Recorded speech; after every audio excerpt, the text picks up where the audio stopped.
3회 수능 영어 독해 미니 모의고사 Number 1. Meetings are often inefficient. People always seem to spend too much time arguing about trivial things and not enough time discussing the most important issues. This is actually known as Parkinson's Law of Triviality. The law was created by a British historian named C. Northcote Parkinson. To explain it, he used the example of a finance committee meeting. The committee quickly approved the construction of a nuclear power plant and then spent hours arguing about the construction of a bicycle storage shed. The reason for this, Parkinson explained, was that nuclear power plants are very complicated. No one wanted to talk about such a difficult issue and risk saying something foolish. Instead, they all eagerly gave their opinions on a much simpler topic. To avoid this problem in your meetings, you should set time limits on each subject. This will prevent meeting participants from falling into the trap. Number 2.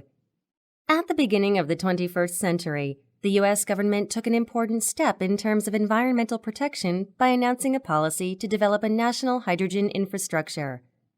The plan was to create a nationwide network of hydrogen-producing facilities that could be used to power vehicles.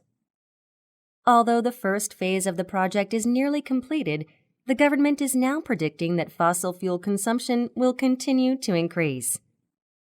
This suggests that we have a long way to go on this matter. The issue is with hydrogen itself. It may seem like an ideal alternative fuel, as it contains nearly 3 times the energy of natural gas, but it has some significant downsides.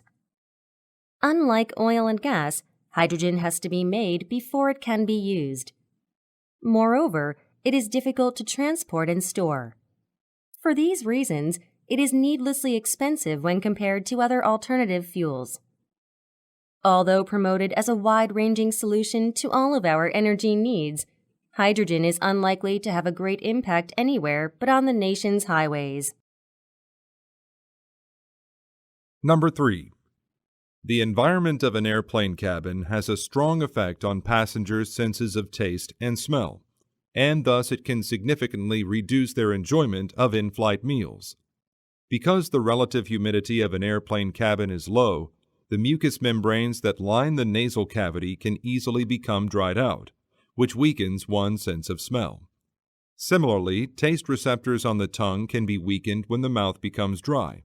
Of course, the various odors and aromas present throughout the cabin can also alter how passengers experience the taste of food. Because the in-flight meal is considered an important aspect of air travel, airlines have been trying to give their meals stronger and more intense flavors as an attempt to make them more enjoyable. However, it's unclear whether simply adding flavor without addressing all of these environmental factors will prove successful. Number 4. On a late winter or early spring walk in the woods in eastern North America, you may be surprised to see skunk cabbage growing while there is still snow on the ground.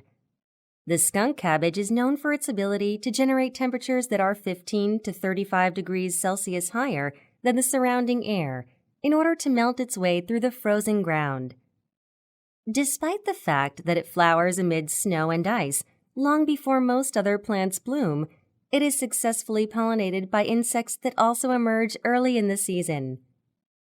Some research seems to indicate that besides enabling the plant to grow in freezing temperatures, the heat it produces may help to spread its foul odor, which attracts scavenger insects.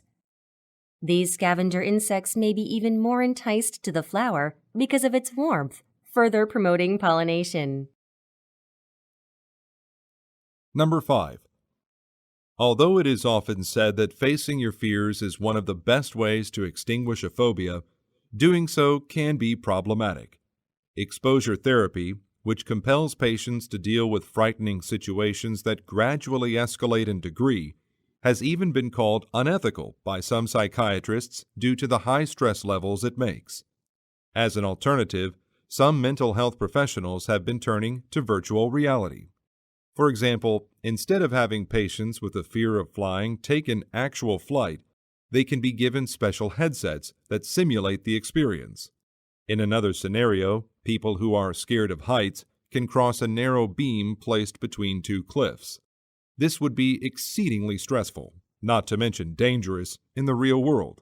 However, virtual reality allows patients to practice safely and comfortably in their own homes, potentially accelerating the progress they make toward overcoming their phobias.